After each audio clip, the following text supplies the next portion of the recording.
नमस्कार दोस्तों, एक बार फिर से स्वागत है आपका अपने पाठशाला में।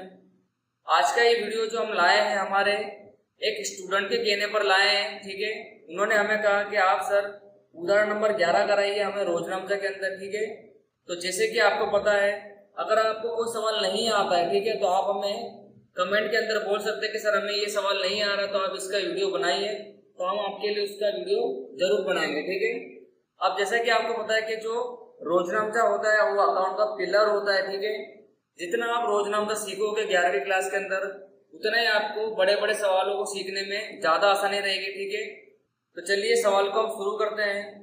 जैसे कि मैंने यहाँ पे लिखा है समग्र लक्ष्य उदाहरण। इसका मतलब यहाँ पर जो भी व्यवहार होंगे वो सभी प्रकार के व्यवहार यहाँ पर किए जाएंगे। ठीक है, यहाँ लिखा है कि श्री ओमकार ट्रेडर्स के नाम से प्रारंभ किए धंधा के निम्नलिखित व्यवहारों को उसके रोजनामचा में लिखिए। तो मैंने यहाँ पर हेडिंग लिख दी है ओमकार ट्रेडर्स की बही में रोजनामचा। ठीक है, आपको इस प्रकार से हेडिंग लिख लेनी है। 2014 अक्टूबर 1, यहाँ लिखा है 40,000 रोकड़, 10,000 का फर्नीचर, 8,000 माल का स्टॉक और 20,000 की प्रज्ञा की 8% की लोन लेकर धंधा प्रारंभ करा। ठीक है, सबसे पहले हमारे पास संपत्तियां आ गई जैसे कि रोकड़, फर्नीचर, माल स्टॉक, बट उसी के साथ हम एक दायित्व भी लेके आ रहे हैं हमारे पास, जैसे कि प्रज्ञा के लोन लेके आ रहे हैं। प्रज्ञा के लोन लाएंगे तो रोजनामचा क्या बनता है, रोकड़ खाते उधार प्रज्ञा के लोन खाते से। तो यहाँ पर जो ये 20,000 की रोकड़ है ये हम किसके अंदर प्लस कर देंगे, जो हम 40,000 की रोकड़ ला रहे हैं ना उसी के अंदर प्लस कर देंगे। जैसे कि आपको पता है कि रोकड़ की एंट्री 2 बार तो हम करेंगे नहीं, तो टोटल जो एंट्री होगी 60,000 से रोकड़ खाते हम उधार करेंगे। ठीक है, तो चलिए व्यवहार करते हैं जिससे आपको ज्यादा पता चलेगा। तारीख 1, सबसे पहले रोकड़ खाते उधार, रोकड़ खाते उधार। दूसरा हम क्या लाए, फर्नीचर, तो फर्नीचर खाते उधार। नेक्स्ट क्या लाए, माल का स्टॉक, माल स्टॉक खाते उधार, माल स्टॉक खाते उधार। अब यहाँ पर हम प्रज्ञा की लोन ला रहे हैं तो हमको यहाँ पे लिखना पड़ेगा 8% की प्रज्ञा की लोन खाते से, प्रज्ञा की लोन खाते से। और जैसे कि आपको पता है ये सब जो हम ला रहे हैं वो धंधे की क्या है, पूंजी है, तो पूंजी खाते जमा कर देंगे। ठीक है, तो इस प्रकार से यहाँ पे कुछ रोजनामचा होगा। अब जैसे कि मैंने आपको कहा कि रोकड़ के अंदर टोटल रोजनामचा लिखना है 60,000 से। ठीक है, क्योंकि 20,000 किसके हैं, लोन के भी तो है ना, तो टोटल एंट्री कितने से आएगी, 60,000 से। 60,000, फर्नीचर कितने का आ रहा है, 10,000 का, और माल का स्टॉक 8,000 का। प्रज्ञा की लोन हमने कितने के लिए, 20,000 की। तो जब आप इन सभी के टोटल में से इस 20,000 को माइनस कर दोगे तो जो बाकी का बचेगा वो हमारी पूंजी होती है 58,000। ठीक है, इस प्रकार से देख ही सकते कितना आसान रोजनामचा है। तो बस खाली थोड़ा प्रॉब्लम आपको यही होगा, आपको ये ध्यान रखना है कि यहाँ जो हम प्रज्ञा की लोन ला रहे हैं, ठीक है, इसी की रोकड़ को हम धंधे की रोकड़ के अंदर प्लस करके लिखेंगे। ठीक है, 60,000 के अंदर। तो आपको पहला रोजनामा समझ में अच्छे से आ गया होगा। चलिए आगे बढ़ते हैं। तारीख 2, पेड़ी के मुहूर्त के समय आइसक्रीम तथा अन्य खर्च 3500 हुआ। जैसे कि आपको पता है कि हम जब छोटे मोटे खर्च करते हैं, ठीक है, आइसक्रीम ये जो भी है ये हमारे धंधे का छोटा मोटा खर्च है। क्या लिखते हैं इसको, फुटकर खर्च। तो चलिए व्यवहार करते हैं। तारीख 2, यहाँ लिखेंगे फुटकर खर्च खाते उधार। तो जैसे कि पता है अगर रोकड़ चुकाएंगे तो जाएगी रोकड़ खाते से, कितना हुआ, 3500। तो ये वाला रोजनामचा एकदम आसान था। आगे बढ़ते हैं। तारीख 3, बैंक ऑफ बड़ौदा में 2500 भरकर खाता खुलवाया। अब जैसे कि आपको पता है अगर बैंक ऑफ बड़ौदा में हम पैसे भरेंगे तो बैंक ऑफ बड़ौदा हमारे पैसे लेने वाले बनेगी। ठीक है, व्यक्तिगत खाते का नियम, बैंक खाते उधार हमारे पास से रोकड़ धंधे में से जाएगी, रोकड़ खाते हम जमा कर देंगे। ठीक है, तो तारीख 3, आप बैंक खाते लिखोगे तब भी चलेगा। ठीक है, बैंक खाते उधार रोकड़ खाते, रोकड़ खाते हम कर देंगे जमा कर देंगे। कितने भरे हमने, 25,000, 25,000, 25,000 सिंपल। तारीख 4, इलेक्ट्रॉनिक तराजू यानी कांटा 4000 में खरीदा। अब यहाँ पर जो धंधे में तोल मोल के खर्च होते हैं उसे हम डेड स्टॉक खाते लिखते हैं, ठीक है। आपको ये याद रख लेना है कि यहाँ पर जो भी धंधे के वजन के खर्च होते हैं उसे हम डेड स्टॉक खाते लिखते हैं। तो आपको यहाँ लिखना है तारीख 4 में डेड स्टॉक खाते उधार। अगर हम खरीदेंगे तो रोकड़ हमारे पास से जाएगी, तो रोकड़ खाते जमा कर देंगे, ठीक है। रोकड़ खाते से कितने खरीदा हमने? 4000। बट अगर आप यहाँ पे तराजू खाते या इलेक्ट्रॉनिक तराजू खाते उधार कर दोगे तब भी वो चलेगा, बट आपको थोड़ा ध्यान रखना है कि तोल मोल खर्च को हम डेड स्टॉक खाते लिखते हैं, ठीक है। आगे बढ़ते हैं। यहाँ लिखा है नवकार ट्रेडर्स के पास से 5000 का यंत्र खरीदा, यंत्र स्थापना खर्च के 500 चुका है। जैसे कि आपको पता है कि संपत्ति के पीछे जो भी हम खर्च करते हैं वह संपत्ति के अंदर प्लस करते हैं। इसका मतलब आपके यहाँ पर जो खर्च हुआ है ना स्थापना खर्च, आप उसे अलग से नहीं लिखोगे, ठीक है। इसकी रकम आप किसके अंदर प्लस कर दोगे? यंत्र के अंदर ही प्लस कर दोगे। सबसे पहले हमारे पास यंत्र आएगा तारीख 5। यंत्र खाते क्या करेंगे? हम उधार करेंगे, यंत्र खाते उधार। तो यहाँ पर यंत्र देने वाला व्यक्ति कौन है? नवकार ट्रेडर्स। तो नवकार ट्रेडर्स खाते। अब जैसे कि आपको पता है कि यंत्र स्थापना का जो भी खर्च हुआ उसे हमें यंत्र खाते ही उधार करना है, बट अगर हम खर्च को चुकाएंगे तो हमारे पास से रोकड़ जाएगी, तो रोकड़ खाते जमा कर देंगे, ठीक है, इस प्रकार से। अब जैसे कि आपको पता है कि हमने यंत्र कितने खरीदा? 5000 का। खर्च हमने कितना चुकाया? 500। तो कुल मिला के यंत्र हमको पड़ा कितने का? 5500 का। यंत्र खाते उधार 5500 आ जाएगा, नवकार ट्रेडर्स खाते 5000, रोकड़ खाते से हमने स्थापना खर्च का चुका है 500। तो ये रोजना था, एकदम आसान था। उम्मीद करता हूँ आपको ये वाला भी समझ में आया होगा, ठीक है। चलिए आगे बढ़ते हैं। तारीख 8। यहाँ लिखा है शिवम ट्रेडर्स में से 10,000 का माल 10% व्यापारी भट्टे से खरीदा, लारी भाड़ा के 50 नकद चुका है। तो 8 नंबर के व्यवहार में हमें टोटल 2 रोज नाम से कर रहे हैं। यहाँ पर अगर आप एक साथ कर दोगे तब भी चलेगा, अगर आप अलग अलग करोगे तब भी सही माना जाएगा, ठीक है। सबसे पहले तो आप देखिए कि हम क्या कर रहे हैं, माल खरीद रहे हैं, ठीक है। तो सबसे पहले हम माल की एंट्री करते हैं। तारीख क्या है? 8। 8 के अंदर पहला व्यवहार खरीद खाते उधार, खरीद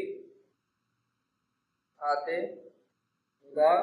देने वाला यहाँ पर कौन है? शिवम ट्रेडर्स, क्योंकि आप देख सकते हो कि व्यवहार कैसा है? उधार व्यवहार है। हाँ, आपको थोड़ा कंफ्यूजन होता है भाई, यहाँ पर लिखा है कि नकद चुका है, तो नकद से केवल हमने क्या चुका है? लारी भाड़ा चुका है, ठीक है।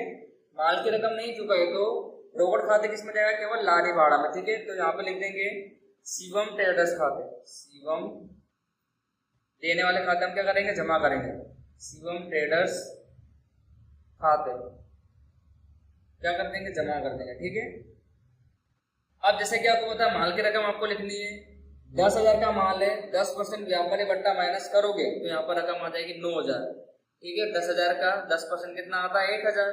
तो आपको 10,000 में से माइनस करना है 1,000, मतलब माल की रकम कितनी आ जाएगी? 9,000।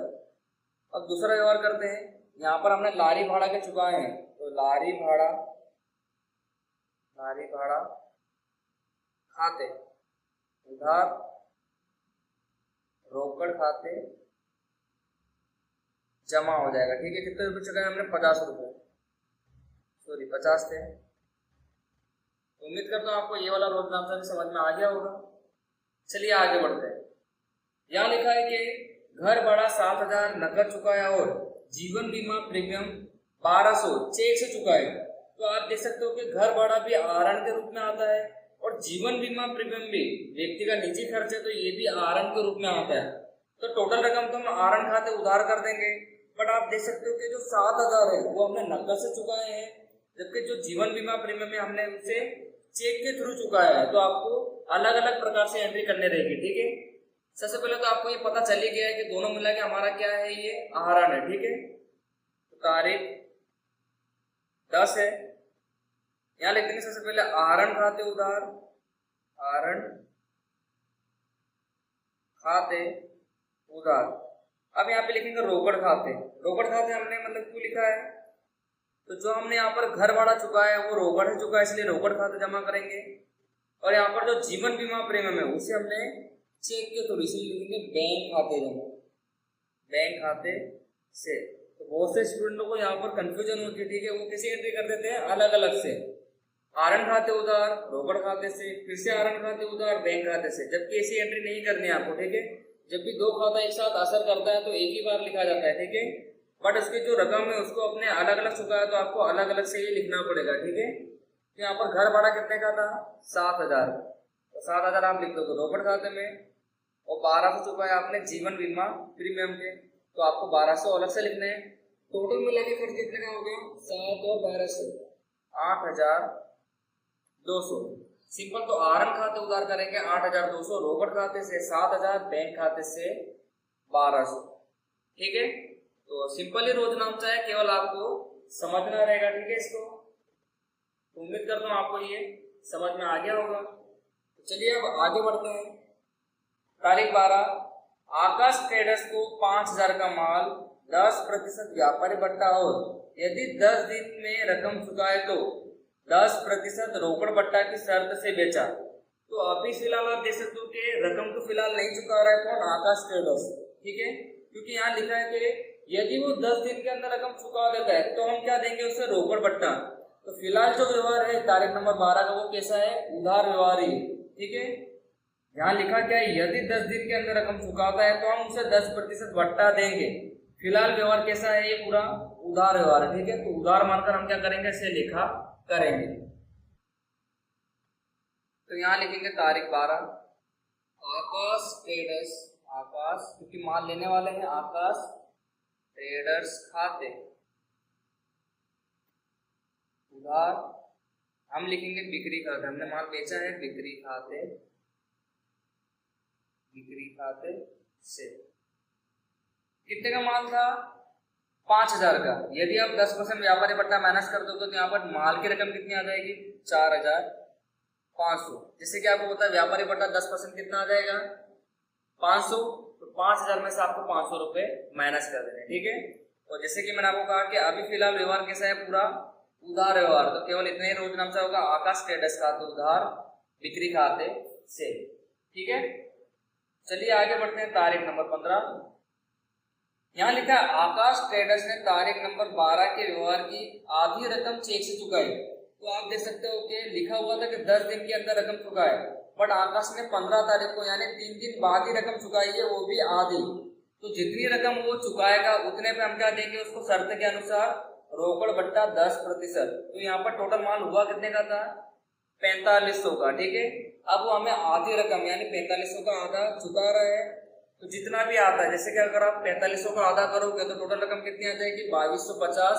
अब 2250 पर भी हमें उससे क्या देना है 10% रोकड़ बट्टा।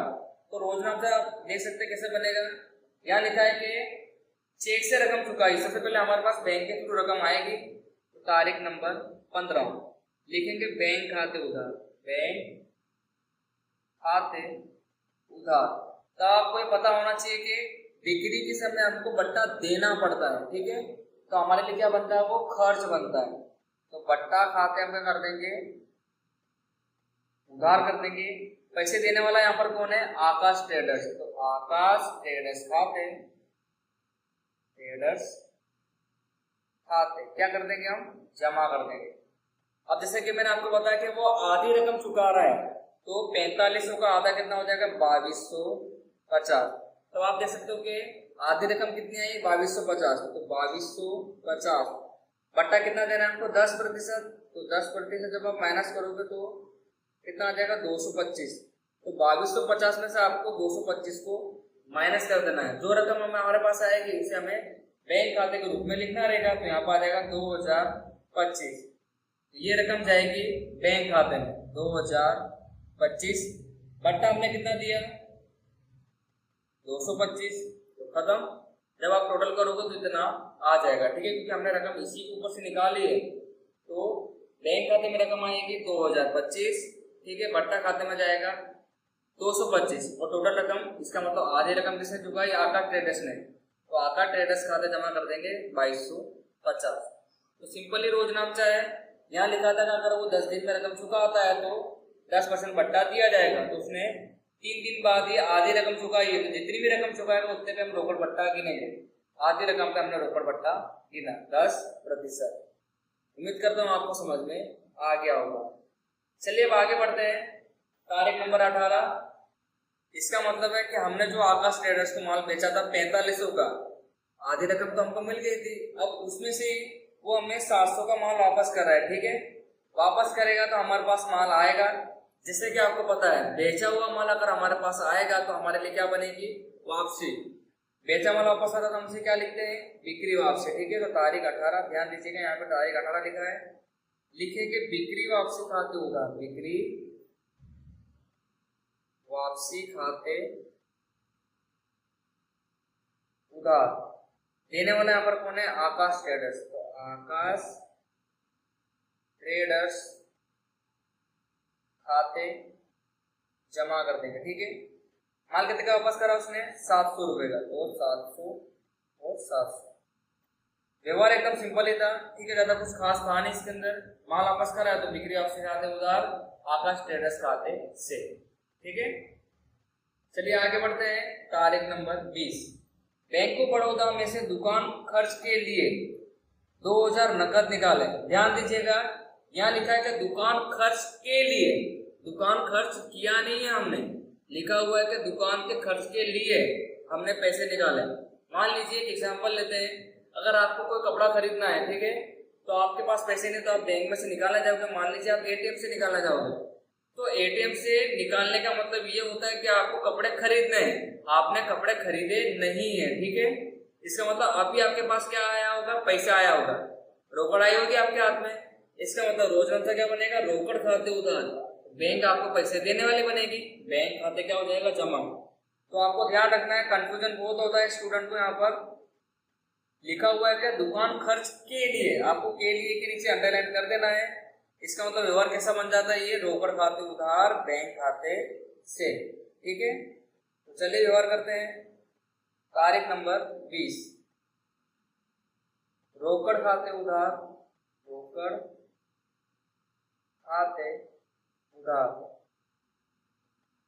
बैंक खाते से 2000, ठीक है।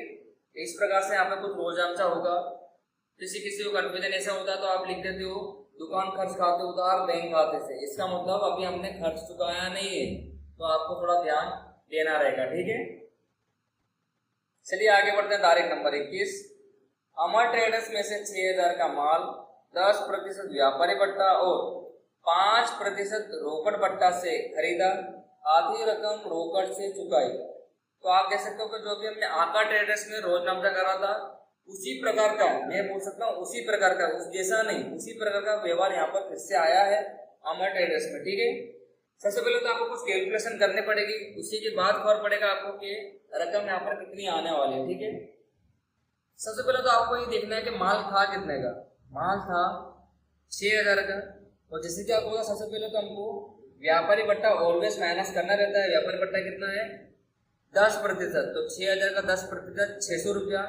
जब आप माइनस करोगे तो यहाँ पर आ जाएगा 5400। तो ये हो गई हमारी खरीदी कीमत। खरीदी कीमत कितने की आ गई, 5400 की। अब इसमें से भी हम क्या कर रहे हैं कि आधी रकम रोकड़ से चुका रहे तो आधा आधा कर लेंगे, ठीक है। हम जैसे कि आपको पता है कि जितनी रकम हम चुकाएंगे उतने पे हमें ही रोकड़ बट्टा मिलने वाला है। आपको ये पता होना चाहिए कि खरीदी हो या बिक्री, अगर जितनी हम रकम चुकाते हैं या मिलती है उसी पे हमें क्या करना पड़ता है, रोकड़ बट्टा। तो जब आप 5400 का आधा करोगे तो यहाँ पर हो जाएगा 2700 और 2700। तो बस किसी भी एक रकम पर आप क्या गिन लेंगे, रोकड़ बट्टा। तो मान लीजिए मैं इस पे गिनता हूँ 5%। तो जब आप 5% रोकड़ बट्टा निकालोगे 2700 का, तो यहाँ पर आ जाएगा 135। इसका मतलब रोकड़ बट्टा माइनस करने के बाद जो भी रकम हमें यहाँ पर मिलेगी उसे ही हमने रोकड़ के थ्रू चुकाया होगा। तो बस आपको माइनस करना है 135 को, तो यहाँ पर आ जाएगा 2565, ठीक है, 2565। तो ये आ गई हमारी रोकड़ खाते की रकम, रोकड़ खाते। और ये आ गई हमारे बट्टे की रकम, बस इसके बारे में कुछ नहीं कहा है। इसका मतलब ये रकम चुकाने बाकी है, ये रकम को लिखेंगे जो हमें माल दे रहे हैं। कौन दे रहा है? अमर ट्रेडर्स। अमर ट्रेडर्स खाते क्या कर देंगे, इसकी एंट्री करेंगे। ठीक है, तो बस रोजनामा हमारा बनकर तैयार हो गया है। जैसे कि आपको पता है, अगर हम माल खरीदेंगे तो खरीद खाते उधार लिखेंगे 5400। खरीदी के समय अगर रोकड़ बट्टा होता है तो हमें मिलता है। ठीक है, इसका मतलब हमारे लिए आवक होती है, तो जमा करेंगे रोकड़ बट्टा खाते 135। अब जैसे कि आपको पता है कि रोकड़ हमारे पास जा रही जाए तो क्या करेंगे? जमा। तो रोकड़ खाते जमा करेंगे 2565। यहाँ पर हमें माल देने वाला कौन है? अमर ट्रेडर्स, तो ये देने वाले बनेंगे, तो अमर ट्रेडर्स खाते पे जमा करेंगे 2700। तो सिंपल रोजनामा हमारा तैयार हो गया। तो चलिए लेखा करते हैं इसका। सबसे पहले मैं यहाँ लिखूंगा खरीद खाते, तारीख 21, खरीद खाते उधार, खरीद खाते उधार। सबसे पहले मैं आपको बताया रोकड़ बट्टा, तो रोकड़ बट्टा खाते से। अगर आप बट्टा खाते लिखोगे तब भी चलेगा। ठीक है, क्योंकि यहाँ पर माना जाएगा कि वो रोकड़ बट्टा ही, क्योंकि हमें मिल रहा है ना, तो रोकड़ बट्टा ही होगा। और रोकड़ से रकम चुकाई तो रोकड़ खाते जमा, रोकड़ खाते से। नेक्स्ट देने वाला यहाँ पर कौन है? अमर ट्रेडर्स, तो अमर ट्रेडर्स खाते जमा। चलिए अब रकम लिखते हैं। जैसे कि मैंने आपको बताया 5400 की हमारी खरीदी कीमत हो जाएगी। हमें यहाँ पर रोकड़ पट्टा कितने का मिला था? 135 का। रोकड़ के थ्रू हमने रकम कितने की चुकाई? 2565। और अमर ट्रेडर्स को देना कितना बाकी है? 2700। तो देने वाले खाता जमा करा हमने 2700। तो इस प्रकार से कुछ रोजनामा बनेगा। खरीद खाते उधार, रोकड़ पट्टा खाते से, रोकड़ खाते से और अमर ट्रेडर्स खाते से। तो इस प्रकार के व्यवहार हमने पहले ही क्वेश्चनों में और उदाहरणों में सीख लिया है, तो उम्मीद करता हूँ आपको ये आता होगा। ठीक है, ये वाला व्यवहार भी पूरा हुआ हमारा तारीख नंबर 21 का। चलिए अब आगे बढ़ते हैं। तारीख नंबर 24 लिखा हुआ है 500 का माल महिला विकास गृह को धर्मादा में दिया। इसका मतलब हम धंधे में से क्या कर रहे हैं? माल दे रहे हैं। तो आपको ध्यान देना है, अगर धर्मादा माल दिया है तो हमारे लिए खर्च बन जाएगा। तारीख नंबर 24 लिखेंगे धर्मादा खर्च, या धर्मादा खाते उधार लिखोगे तो भी चलेगा। धर्मादा खर्च खाते, धर्मादा खर्च खाते उधार। अब हम यहाँ पर माल दे रहे हैं, जैसे कि पता है आपको, यदि अन्य प्रकार से माल धंधे में से जाता है तो हम खरीद खाते उसे जमा करते हैं। ठीक है, तो यहाँ लिख देंगे खरीद खाते से, खरीद खाते से। कितने का माल दे रहे हैं हम? 500 रुपए का। 500 सिंपल रोजनामा था। आगे बढ़ते हैं। तारीख 25 नमूना के रूप में 750 का माल मुफ्त बांटा। तो आप देख सकते हो कि हम धंधे में से माल मुफ्त बांट रहे हैं। तो माल मुफ्त कब बांटेंगे? जब हमें हमारे धंधे का विज्ञापन यानी एडवर्टाइजमेंट करवाने होंगे तभी तो बांटेंगे ना। इसका मतलब हमारे लिए क्या बन जाएगा? खर्च बन जाएगा। और कौन सा खर्च? विज्ञापन खर्च। ठीक है, क्योंकि हम माल मुफ्त ऐसे ही नहीं देते। ठीक है, हमारा प्रचार करने के लिए हम माल देते हैं। सबसे पहले आप लिखोगे विज्ञापन खर्च खाते, विज्ञापन खर्च खाते उधार। जैसे हम क्या कर रहे हैं कि माल दे रहे हैं, तो खरीद खाते क्या कर देंगे? जमा। खरीद खाते से जमा हो जाएगा। ठीक है, कितने का माल दिया? 750। 750 व्यवहार एकदम सिंपल था। तारीख नंबर 26 यह लिखा है विकास एजेंसी को 3000 का माल भेजने का ऑर्डर दिया। आप देख सकते हो कि ये तो बिना आर्थिक व्यवहार है। ठीक है, यहाँ पर कोई व्यवहार हमने किया नहीं है, खाली लिखा है कि ऑर्डर दिया। आदेश देने का ये मतलब होता है कि व्यवहार कैसा बन जाएगा? ये बिना आर्थिक। तो यहाँ पर हम लेखा करेंगे नहीं, तो आप लिख लीजिएगा अपने नोटबुक में तारीख नंबर 26 में बिना आर्थिक व्यवहार है। ठीक है, हम आगे बढ़ते हैं। तारीख नंबर 28 की तरफ लिखा हुआ धंधा का मालिक 2000 का माल, ठीक है, तथा पुत्री की ट्यूशन फीस भरने के लिए 800 नकद धंधा में से ले गया। तो दोनों व्यवहार कैसे हैं? धंधे का मालिक जब माल लेके जाएगा अपने निजी उपयोग के लिए, वो ट्यूशन की फीस भी भरेगा। तो टोटल मिला के ये क्या बनेगा? धंधे का आरन बनेगा। बट आपको एंट्री को समझना है, अलग अलग नहीं करना है। एक जगह पर हम माल लेके जा रहे हैं, दूसरी जगह पर हम नकद लेके जा रहे हैं। तो रोजनामा क्या बनेगा? आहरण खाते उधार, जो माल लेके जा रहा है उसे लिखेंगे खरीद खाते। जैसे कि आपको पता है अगर अन्य प्रकार से माल जाता है तो उसे हम खरीद खाते लिखते हैं, ठीक है। तो आहरण खाते उधार खरीद खाते से, और नकद लेके जा रहे इसलिए रोकड़ धनराशि में जाएगी रोकड़ खाते से, ठीक है। चलिए रोज नमसा करते हैं, आसान है ये वाला भी। तारीख 28। सबसे पहले आहरण, आहरण खाते उधार, माल लेके जा रहे खरीद खाते से, खरीद खाते से, नकद लेके जा रहे रोकड़ खाते से। आपको ये एंट्री अलग अलग नहीं करनी है, ठीक है। विद्यार्थी करते हैं कि आहरण खाते उधार खरीद खाते जमा कर देंगे, फिर आहरण खाते उधार रोकड़ खाते जमा कर देंगे। बट कभी कभी कंफ्यूजन में ये भी होता है कि करना किस खाता जमा है, तो वो एंट्री ही नहीं कर पाते, ठीक है। केवल आहरण खाते उधार करके छोड़ भी देते हैं, तो थोड़ा आपको समझना रहेगा, ठीक है। व्यवहार को सबसे पहले आप देख सकते हो कि 2000 का माल लेके जाए, ठीक है। तो 2000 खरीद खाते जमा करेंगे और 800 रुपये नकद लेके गए, तो नकद खाते में लिखेंगे यानी रोकड़ खाते में 800 रुपये। टोटल कितने का आहरण होगा यहाँ पर 2800 रुपये का आहरण गिना जाएगा, ठीक है। ये वाला व्यवहार भी पूरा होगा। उम्मीद करता हूँ आपको समझ में आ गया होगा, ठीक है। आगे बढ़ते हैं। यहाँ लिखा है प्रज्ञा की 8% की लोन पर 3 मास का ब्याज चुकाया। तो बस जैसे कि हमने तारीख नंबर 1 के अंदर प्रज्ञा के पास से लोन ली थी 20,000 की, उसी पर हमने 3 मास का ब्याज चुकाना है। तो जैसे कि मैंने आपको ब्याज की एंट्री भी करके बता देते किस प्रकार से निकालना रहता है ब्याज को, तो मैंने आपको बताया था पीआरएन की सहायता से। जैसे कि आपको पता है कि आप पीआरएन का उपयोग जब भी करते हो तो किसी भी प्रकार का ब्याज आप आसानी से निकाल सकते हो, ठीक है। तो चलिए करते हैं एंट्री को। जैसे कि आपको पता है कि हमने प्रज्ञा के पास से लोन ली थी 20,000 की, 20,000 मैं यहाँ पे लिख देता हूँ पीआरएन। पी फॉर होता है प्राइस, यानी कितने की लोन हमने ली है, तो 20,000 की लोन हमने ली है।